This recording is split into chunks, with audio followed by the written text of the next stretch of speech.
Bonjour, nous allons voir aujourd'hui comment paramétrer votre widget de catégorie en colonne latérale de votre site WordPress. Donc, pour cela, on va se rendre dans l'administration, à Apparence, et on clique sur Widget. Donc là, on arrive sur la zone de gestion des widgets. Et donc, on va aller dans la colonne latérale qui nous intéresse. Donc moi, en l'occurrence, c'est celle-ci. Et donc on arrive à notre widget de catégorie. Pour le paramétrer, c'est pas compliqué, il vous suffit de cliquer sur la flèche à droite. Donc là, vous avez le titre que vous pouvez très bien changer, vous n'êtes pas obligé de laisser catégorie, vous pouvez mettre thématique ou n'importe quel autre titre qui vous semble plus opportun. Ensuite, on voit qu'on a trois options, donc qui par défaut sont décochées, et qui donne donc l'affichage par défaut est celui-ci, où on a donc la liste alphabétique des différentes catégories et sous-catégories du blog WordPress. Donc maintenant on va voir les différentes options.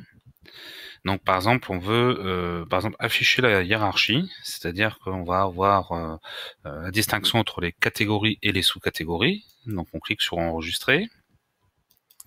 Et on va voir que les sous-catégories vont venir s'afficher sous leur catégorie principale et qu'on a plus donc un affichage totalement alphabétique, on va dire. Alors il va être alphabétique entre les catégories et entre les sous-catégories, mais pas... vous voyez qu'ici on a le référencement, et puis après on a un H, vous voyez qu'on n'est plus tout à fait en ordre alphabétique, si ce n'est à l'intérieur d'un même niveau. Donc, on va passer à l'option suivante, par exemple d'afficher le nombre d'articles. Donc on enregistre. Et on va voir qu'on va voir le chiffre entre parenthèses des articles publiés dans la catégorie ou sous-catégorie correspondante. Donc vous voyez par exemple ici, découverte on en a 37, interview on en a 11, et ainsi de suite. Donc ça c'est valable qu'on affiche ou pas la hiérarchie des catégories. Je vais vous montrer, voilà. On a toujours notre chiffre à côté. Donc les options sont vraiment indépendantes les unes des autres.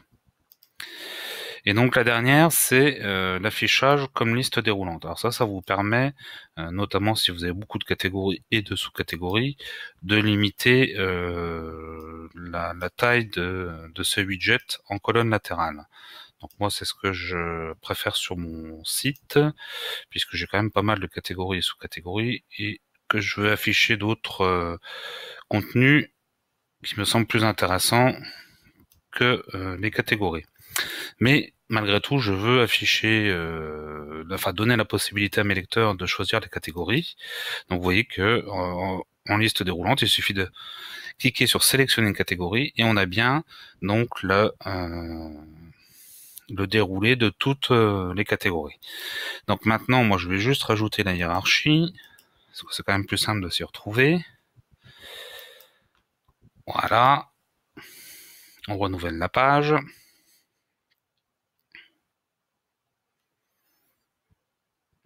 On clique sur sélectionner une catégorie. Donc là, vous voyez qu'on a toutes les options cochées. Donc on a nos catégories avec les chiffres à côté, les sous-catégories qui sont un peu décalées. Et comme ça, on s'y retrouve plus facilement. Je vous dis à bientôt pour un prochain tutoriel vidéo. Ciao, ciao!